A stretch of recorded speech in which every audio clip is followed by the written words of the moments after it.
James, glad to have you on the show. How can we help you today? Hi. Yes, my question is about hope. My wife, well, I was unfaithful to my wife, and I confessed to her. She left back in November, and she took our kids.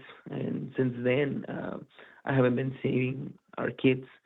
It's been really difficult, but we've been talking. I've been doing smart contact with her. I've been working on my pies, Mhm. but we have a conversation 2 weeks ago, and she said that she wants to continue with the divorce. She filed for divorce. So I don't know if it's all right to still have hope. I don't know what to do next. I don't know what is it that I need to wait. Not wait, but like I need to see or in her to be able to get that hope. So yeah, Mhm. that's my When question. did she find out about the affair that you had, James? She find out like probably was she had some suspicions about it, and she confronted me, and I lied about it. And then after her like speaking to me, I'm a Christian, so I ended Mhm. up confessing to her. It was really hard for her, When so when she was that decided though? to Was it to do. in November? Was it in October? It was in November. Yeah. Okay. So she left pretty much right after she confronted you and you told her the truth. Is that how it happened? Yes. Yeah. She left right after. Yeah. Okay. And what is you said you're practicing smart contact. How often are y'all talking at this point? We have kids. We have three kids. Mhm. We're always in contact, and we do FaceTime. Well, I do FaceTime with the kids every night at 7 p.m. and she doesn't show her face to me. And in fact, yesterday she started kind of showing her face a little bit more. Now we're texting. I see that the smart contact is working, but it's very. Um, uh, she doesn't show any emotion in her Mhm. text, and she feels very very distant. James, the when she left, did you ever go to her and apologize for anything? Has there been a moment where you said, "Listen, I know what I did was wrong." Actually, first of all, is the affair over? Oh yes, yes, yes. It's over. It was the affair was back in May, and it lasted like probably like less than a month.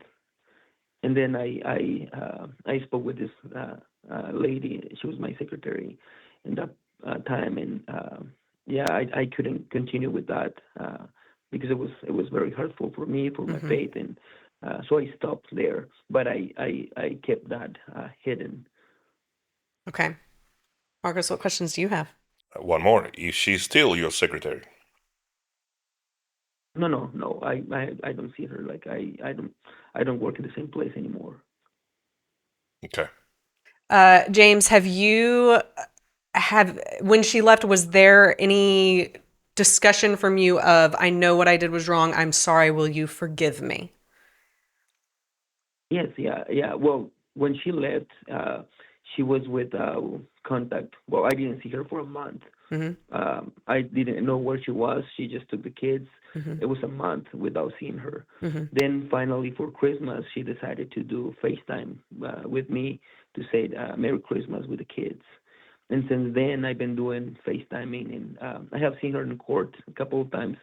But right after, like I think it was the second time that we did FaceTime, I asked her to talk, and she listened to me, and I apologized. I said that it was my decision, and I was blinded, and that I was so sorry, and that I wanted to pursue reconciliation, and I wanted to uh, honor her and the kids, and but yes, she gave me the chance to apologize. Have you not seen your kids in person for 3 months? No, I haven't. Is she in the same state as you, or did she take the kids to a different state? No, she's in the same state. Okay. Why have you not seen your kids in person? She she she came up with this idea that I wanted to. She said these words that she I wanted to commit like a family murder, which is not true.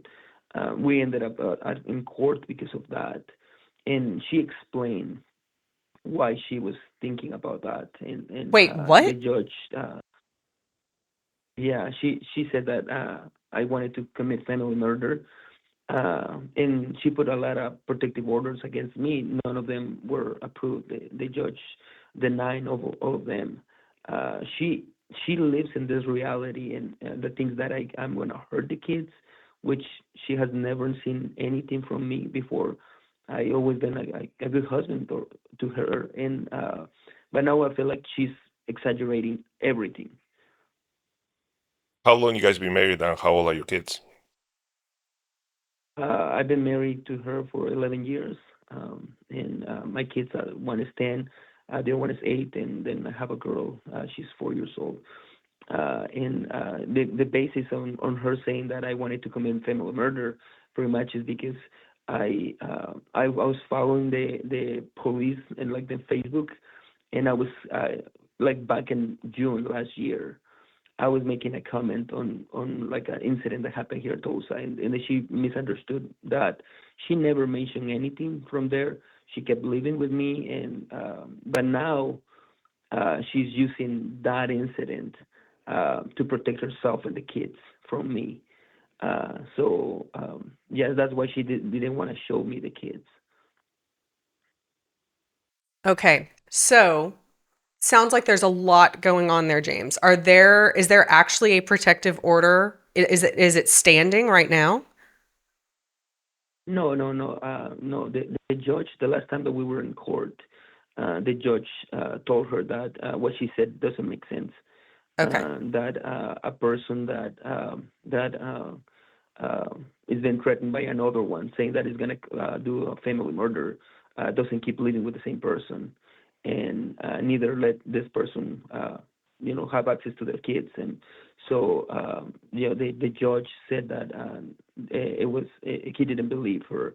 And the Okay. people in our lives, we know a lot of people. None of them believe that. Gotcha. Okay. James, the bottom line is you've been doing smart contact. Continue to do that. I know it's not working as quickly as you want it to, but the goal here is consistency over time. If you try and push for something, if you try and make her do something, it sounds like she's not in a position to really be able to hear you right now. But you being able to be consistent over time is going to be the thing that leads to change happening and for her heart to soften. Marcos, what would you add to that? Well, number one, this is a person who got extremely hurt by what you did, and now she's trying to make you pay somehow. That's where I'm assuming some of those comments coming from. So she's trying for you to suffer what she suffered. That's not gonna be possible. We all suffer pain in a different level. You ask if there's any hope for your marriage. Mm. There is. We have plenty of people that we know, including myself, that we come from very difficult situations and we make it out of nothing. So, yes, there is hope. What Kimberly's saying is true. She is in that period of still grieving for what she thought she got, the life that she got, and that image got destroyed, and she's trying to make sense of it. The fact that she reached out a couple months ago is a good indication that maybe her heart very slowly softening, and maybe she will start giving room to entertaining the possibility at some point. It's a very tricky situation with what she did, Hmm. but I will keep steady. I will keep steady Hmm. with smart contact.